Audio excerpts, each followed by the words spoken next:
seni en çok geliştiren deneyim hangisi oldu? Çok kişisel bir şey bence, çok öznel bir şey, kişiyle alakalı. Bizim sektör biraz sizi sınıflandırmaya, gruplandırmaya meyilli bir yapıda. Hayatta en çok ne için mücadele ettiğini düşünüyorsun? Zor bir soru. Aynı yolu seçmezdim açıkçası. New York'ta yaşadığım ve orada okuduğum dönemden sonra Sevgili Cemre Gümeli, İstanbul Spotlight'a hoş geldin. hoş bulduk. Oyunculuğa ilk başladığında seni en çok etkileyen şey neydi? Oyunculuğa ilk başladığımda dediğiniz zaman benim çocukluğuma Evet. kadar gidiyor bu. Çok ufak yaşta ben tiyatro yapmaya başladım. O yüzden sanırım o döneme bakarak konuşmam Evet. daha mantıklı. Oyun oynama haliydi ya. Bir oyunun içinde olma haliydi yani. Oradan da zaten galiba hep aynı şekilde ilerledi. Peki o zamanlardan hayal eder miydin bu günleri? Hiç öyle bir şeyle başlamadım ya. Çok uzun sürede sadece tiyatro olarak tiyatro merkezinde ilerledi aslında benim için. O yüzden Peki- böyle bir hayalim galiba yoktu ya. Ekran olarak yoktu en azından. Peki o yolculuğa yeniden başlasan yine aynı yolu seçer miydin? Yoksa aklında kalan bazı böyle sapaklar oldu mu? Ya oldu. Aynı yolu seçmezdim açıkçası. Ben New York'ta yaşadığım ve orada okuduğum dönemden sonra Türkiye'ye geldiğimde burada okulumu dondurup gitmiştim. Okulumu bitirmeye geldim ve normalde plan okulu bitirince New York'a dönüp yükseğimi yine oyunculuk üzerine yapıp orada devam etmekti. Fakat Türkiye'ye geldikten sonra kendimi burada bir anda sektörün içinde buldum. Yani dizi sektörünün içinde buldum daha doğrusu. Okurken aynı anda çalışmaya başladım. Bir kere de sektöre girince öyle bir... Ben şimdi bu zamanı kesiyorum burada, donduruyorum, gidip yüksek yapıp geri geliyorum gibi bir şey olmuyor. O içimde kaldı ya. Birazcık daha en azından geç sektöre girmeyi isterdim. Peki New York'ta geçirdiğin dönem sana oyunculuk dışında neler öğretti? Farklı açılardan bakabilmeyi öğretti. Multidisipliner olabilmeyi öğretti ve ön yargılardan uzak olmayı öğretti sanırım. Bu sadece oyunculuk anlamında değil, yani hayatın her yerine entegre olan bir şey olarak söylüyorum bunu. Çok yönlülük, kesinlikle çok yönlülük kattı bana. Farklı disiplinlerde eğitim almak, medya var, sinema var, tiyatro, bale seni nasıl geliştirdi? Bir kere bir karakteri ele aldığınız zaman çok daha farklı yönlerden bakmanızı otomatik olarak sağlıyor. Yani tek bir bakış açınız olmuyor. Sadece aslında galiba oyunculuk anlamında da değil. Bunu hayatın her yerine düşünebiliriz. Farklı pencerelerden bakmak, o pencereyi alıp bu pencereyle bir araya getirmek ve bir dakika ya, böyle de bir şey var, bunu da buna ekleyebilirim gibi çok yönlü bir düşünmeyi katıyor bence. Peki mesela hani çocukken bu sektöre adım atmak, karakterinde, hayatında neleri değiştirdi? Mesela şimdiki bir çocuk oyunculara baktığında mesela onlara nasıl tavsiyeler vermek istersin? Yani ben çok da dizi sektörü özelinde çok yaşım ufak değildi, yani yine 20'lerimdeydim ama tiyatro özelinde tabii ki çok ufaktım. Kamera önü özelinde söyleyebilecek olursam geç büyümeye çalışsınlar. Şimdi kendim de çünkü ufak oyuncu arkadaşlarımla çalıştığım zaman görüyorum. Haliyle bizden çok etkileniyorlar, Evet. büyüklerinden. Onlar gibi olmak gibi bir merak ve gayret de oluyor. Daha geç büyümeye çalışsınlar. Biraz daha o dünyadan biraz daha izole olup sadece oyun oynama merakı olarak kalmasını onlara, en azından ebeveynlere söylemek isterdim yani. Hani bu bir oyun oynuyor ve orada birazcık orayı tutmak gerektiğini düşünüyorum. Peki sen bir karakteri hazırlanırken en çok hangi aşamadan keyif alırsın? En çok keyif aldığım aşama ilk okuduğum an. Ben biraz tez canlı bir tipim. Kafamdan da böyle sürekli bir şey düşünmeye başladığım zaman 1000 tane düşünce geçiyor. Oradan oraya sekiyor falan. Bir şey gerçekten beni heyecanlandırdığında, bir karakter, hikaye heyecanlandırdığında kafam şöyle çalışıyor. Bir dakika, bunun hikayesi böyle. Şurada bir alt metni buraya koyabiliriz. Geçmişte birazcık şunu eklerim. Şöyle bir şey giyse nasıl olur? Saçını da böyle yapsak, makyajı da böyle olsa, birazcık postüründe şöyle olsa falan gibi böyle bir sürü sürekli Bir anda onunla oradan yaşamaya başlıyorsun. Evet, oradan oraya sekip duruyor beynimin içinde. Böyle bir girdap haline geliyor. En sevdiğim aşama o. Çünkü o böyle en heyecanlı olduğum, en böyle adrenalin yüksek olduğu an. Sonra tabii o böyle biraz daha hani duruluyor. O kanallar kendi içinde ayrılıyor. Tek tek hepsine konsantre olmaya başlıyorsun. Biraz daha sakinleşiyorsun. Ama o ilk heyecan benim için galiba en keyifli yeri oluyor sanırım. Harika. Peki sence iyi bir oyuncuyu en iyi yapan şey nedir? Yani doğuştan gelen yeteneği midir, eğitimi midir yoksa disiplini midir? Kesinlikle disiplin. Bu üçü arasında bir şey söylemem gerekirse kesinlikle disiplin olduğunu düşünüyorum. Çünkü çok yetenekli olabilirsiniz ama bir disiplininiz olmadığı zaman bunun devamını getirmediğinizde o yeteneğinizin hiçbir anlamı kalmıyor bana sorarsanız. Eğitim tabii ki önemli. Bence imkanı olan herkes bir öyle ya da böyle eğitimini almalı. Ama eğitim açısından da ben kendim özelimde şöyle düşünüyorum. Bence bu bitmeyen bir eğitim zaten. Her yeni işte, her yeni karakterle başka bir şey öğreniyorsunuz. Ya kendinizde de başka bir yönü keşfediyorsunuz Evet. bu arada. Peki sence bir oyuncuda disiplinin eksik olması o seti, o sahneyi nasıl etkiliyor? Karşınızdaki sizle beraber oynayan partnerinizi etkilediğini düşünüyorum. Ama bence ekip de etkileniyor, yönetmenler de etkileniyor. O yüzden disiplin kesinlikle olmalı. Set özelinde de olmalı. Ben severim bu arada. Sette hep böyle bir lokomotif gibi görüyorum set mantığını ben. O başı çeken mutlaka biri oluyor. Bu tabii ki en başta yönetmen. Evet. Bütün setin tonunu belirliyor. Orada bir disiplin olduğu zaman galiba zaten otomatik olarak bütün ekip ve oyuncular da onun böyle o çatı altında toplanıyor gibi hissediyorum. Peki sen böyle bir durumda karşılaştığında ne yaparsın? Çok fevri bir tip değilim. Ama gördüğüm şeyde tatlılıkla söylemeyi tercih ederim.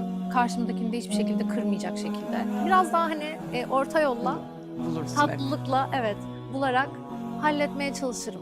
Bugüne kadar hayatında seni en çok geliştiren deneyim hangisi oldu? Kesinlikle yurt dışında çalışmak ve yurt dışında dönem dönem yaşamak. Bambaşka kültürden insanlarla tanışıyorsunuz. Onların hayatına nasıl baktığını görüyorsunuz. Onların çalışma ve iş disiplinini görüyorsunuz. Ya bunlardan etkilenmemeniz mümkün değil.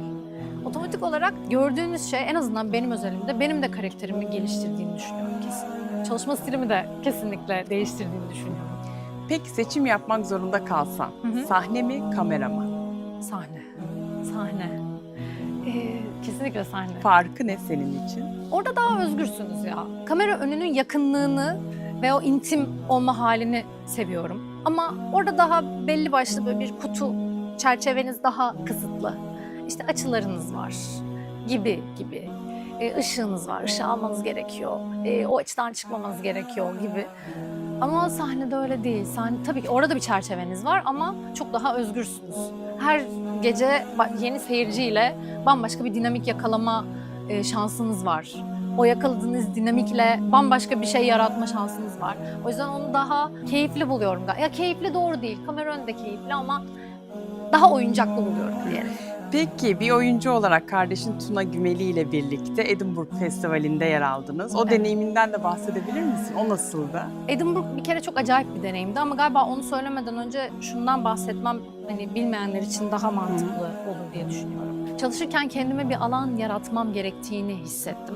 Kardeşim de oyuncu, o yurt dışında yaşıyor. Onda da aynı hissiyat vardı. Kendimize bir üretim alanı yarattık. Burada yazıp çizdiğimiz, oynadığımız, çektiğimiz bir alan olarak bunu topladık. Kardeşimin yazdığı, onun oynadığı, benim yönettiğim, benim de turnelerden birinde oynadığım bir oyun çıktı ortaya. Bu oyunla beraber biz Edinburgh'a gittik. Acayip bir yer orası ya. Yani ben daha önce izlemeye gitme şansını bulmamıştım.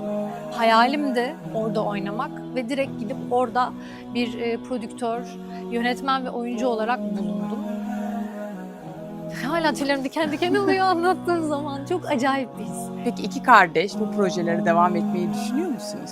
Tabii düşünüyoruz. Yani bu oyunu planladığımızda zaten turne mantığında ilerlemesiyle planlamıştık. Oyunun adı da The Unexpected Mayfly ve İngilizce bir oyun. Bu oyun turnelere devam edecek. Ben tabii bu sene birazcık yoğun çalıştığım için çok ilgilenemedim. Turne süreci biraz yoğun geçen bir süreç.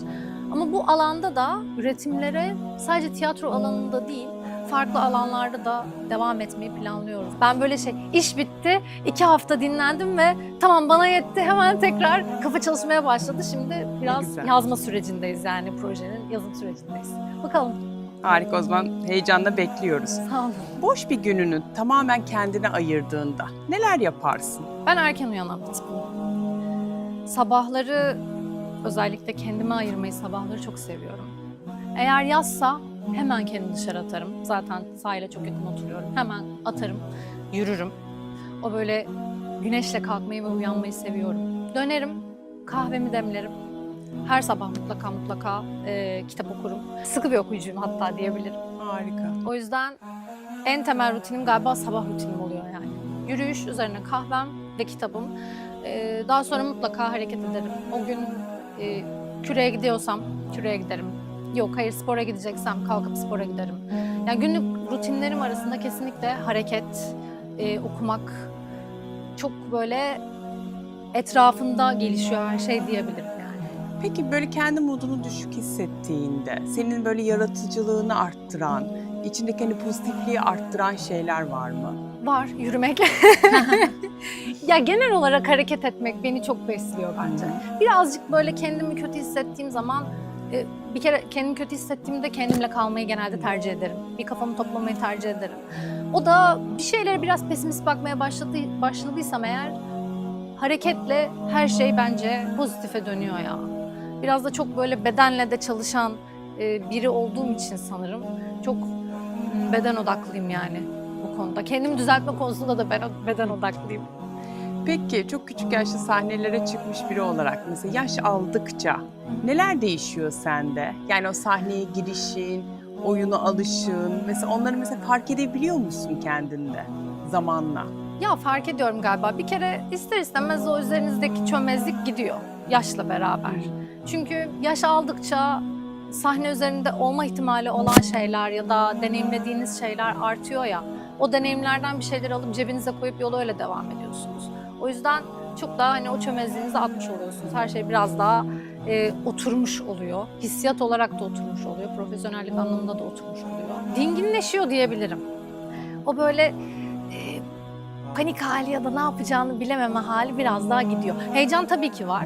Hani heyecan gidiyor anlamında söylemiyorum bunu ama o böyle bir elini kolunu nereye koyacağını bilemez ya ilk başlayan insanlar. O kalmıyor. Yani zamanla beraber o gidiyor diyebilirim. Peki sosyal medyayla aran nasıl? Çok da iyi değil. Çok dönemsel bir kullanıcıyım ben.